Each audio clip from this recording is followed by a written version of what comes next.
Sahabat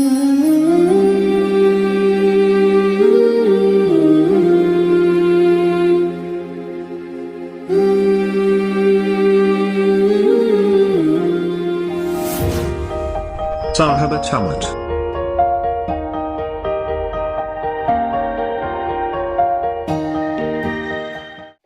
Umar bin Khattab ketika membaca Al-Quran yang ada di lembaran-lembaran yang disimpan oleh adiknya, hatinya itu bergetar, gitu ya. Dia Al-Quran yang dibaca itu bekerja di dalam memori, di dalam jiwa Umar bin Khattab. Nah, maka benar yang saya tadi katakan sampai bahwasanya Al-Quran yang kita baca ini akan membuat reaksi yang baik pada diri kita. Tinggal kita mau menyambut hadirnya reaksi baik ke diri Rasulullah pada diri kita atau tidak, atau kita menolaknya. Sedangkan Umar bin Khattab ini menerimanya sehingga sampai dia akhirnya masuk Islam, membela Al-Quran. Nah, itu di dunia, gitu ya. Maka jangan sampai bosan-bosan kita membaca Al-Quran, karena membaca Al-Quran itu nanti Al-Quran yang kita baca akan membuat reaksi yang baik pada diri kita. Yang kedua, reaksi akhirat, nanti ya. Al-Quran yang kita baca, huruf-huruf hijaiyah yang kita baca itu nanti akan mendatangi kita dalam bentuk amal soleh, gitu ya. Iqra'ul Qur'ana ya'ti yaumal qiyamah li ashabihi. Bacalah Al-Quran, sungguh nanti di akhirat dia akan datang menemuimu. Al-Quran datang menemui kita dalam bentuk amal soleh. Maka jangan bosan-bosan kita untuk membaca Al-Quran. Jangan males-malesan ketika kita harus membaca Al-Quran. Baik, kita yang kedua, sholawat serta salam semoga tetap tercurah pada Nabi kita Muhammad Sallallahu Alaihi Wasallam. Kita pada nasihat pada pagi hari ini akan saya bacakan Quran surat 10 ayat dari Quran surat Al-Anfal, ya. Tapi mungkin nanti cuma 2 ayat terlebih awal, ya. Bismillahirrahmanirrahim. Yas'alunaka 'anil anfal qulil anfalu lillahi war rasul fattaqullaha wa aslihu dzata bainikum wa atiullaha wa rasulahu in kuntum mu'minin. Mereka menanyakan kepadamu Muhammad tentang pembagian harta rampasan perang. Katakanlah, harta rampasan perang itu milik Allah dan Rasul menurut ketentuan Allah dan Rasulnya. Maka bertakwalah kepada Allah dan perbaikilah hubungan di antara sesamamu dan taatlah kepada Allah dan Rasulnya jika kamu orang-orang yang beriman. Pada ayat pertama ini Allah Subhanahu wa taala menerangkan hukum tentang harta rampasan perang atau yang disebut dengan ghanimah. Jadi nanti kalau dalam perang, ya, ada 2 macam sistem harta ketika yang bersangkutan dengan perang. Kalau perang itu sudah berkecamuk, salah satu kalah, maka harta yang bisa direbut oleh yang menang itulah yang disebut dengan harta ghanimah.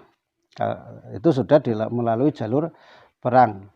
Tapi kalau belum terjadi perang, gitu ya, belum terjadi perang, belum ada tembak menembak, belum ada panah memanah, belum ada pedang yang menyabet musuh, itu yang musuhnya itu sudah kalah duluan, ya. Misal Rasulullah sering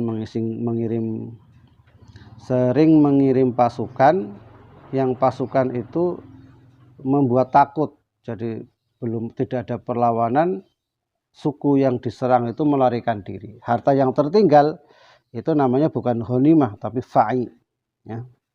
Nah, ada sedikit perbedaan. Kalau ghanimah yang tadi diawali perang itu 1/5 milik Rasul, ya. Jadi Rasulullah mempunyai hak 1/5.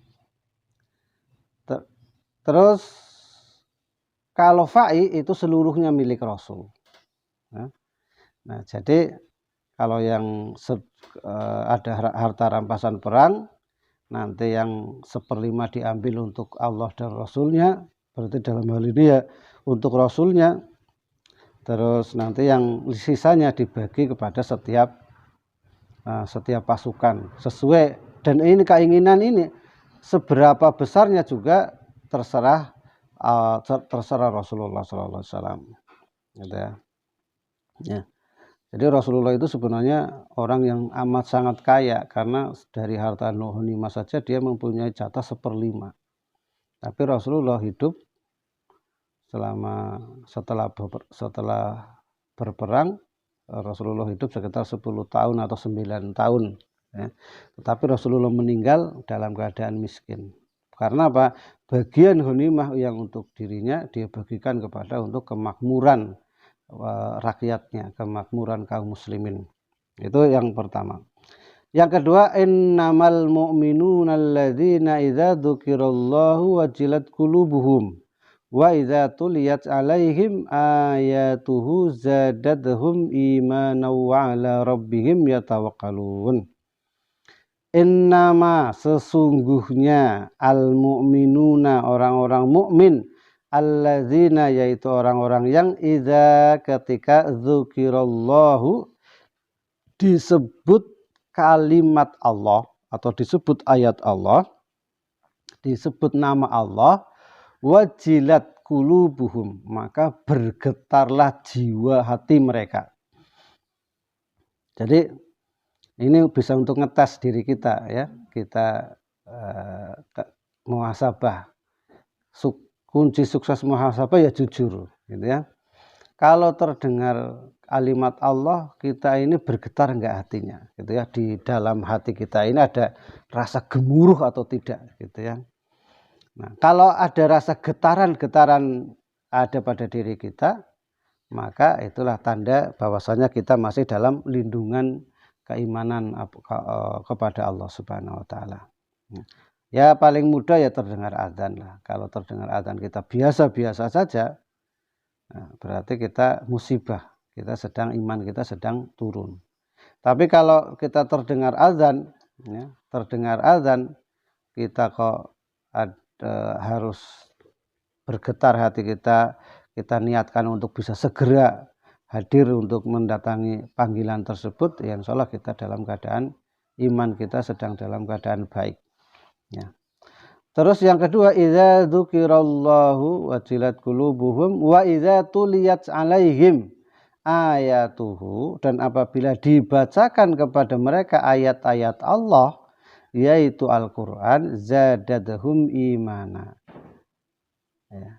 Maka imannya bertambah kepada Allah Subhanahu wa taala. Jadi kita baca Al-Qur'an ini, gitu ya. Tadi sudah saya bacakan, dari beberapa hari yang lalu juga kita bacakan, terus juga kita terjemahkan. Kita imannya bertambah atau tidak? Semangatan kita untuk bertakwa kepada Allah Subhanahu wa taala bertambah atau tidak? Kalau bertambah, semangat untuk beramal soleh kita bertambah, iman kita kepada Allah semakin mantap, perbaikan muamalah kepada sesama manusia kita semakin baik, akhlak kita berubah, maka itu berarti kita dalam keadaan keimanan kita bertambah kepada Allah Subhanahu wa taala. Ya. Wa ala rabbihim yatawakkalun, dan kepada Rabb kita ini kita bertawakal. Tawakal itu ya artinya berserah dirilah, terserah ya. Ini dalam hal apapun, gitu ya. Terserah diri kita ini kita serahkan kepada Allah Subhanahu wa taala. Apa yang akan terjadi pada diri kita, ya udah kita siap-siap untuk menerima apa yang ditetapkan oleh Allah Subhanahu wa taala. Ya. Kita dari rumah menuju ke kantor, ya, kayak Pak Wahyu datang dari jauh, dah tawakal, apa yang terjadi di jalan nanti terserah Allah Subhanahu wa taala, kita tidak tahu. Kita hanya bisa melaksanakan rutinitas. Saya juga nanti mau ke Purwokerto, ini terserah ya apa yang Allah jadikan kepada diri kita. Nah, kadang disinilah keinginan kita tidak sesuai dengan keinginan Allah Subhanahu wa taala. Ada kita menginginkan sesuatu tapi tidak berhasil, tidak disetujui oleh Allah Subhanahu wa taala. Maka ya disitulah kita dituntut untuk bertawakal kepada Allah Subhanahu wa taala. Dan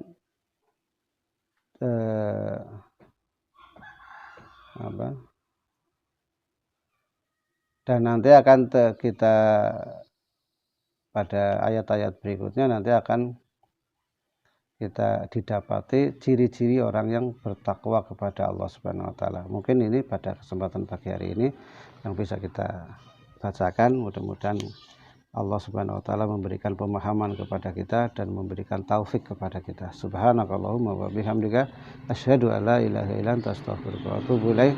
Assalamualaikum warahmatullahi wabarakatuh. Sahabat Tamat.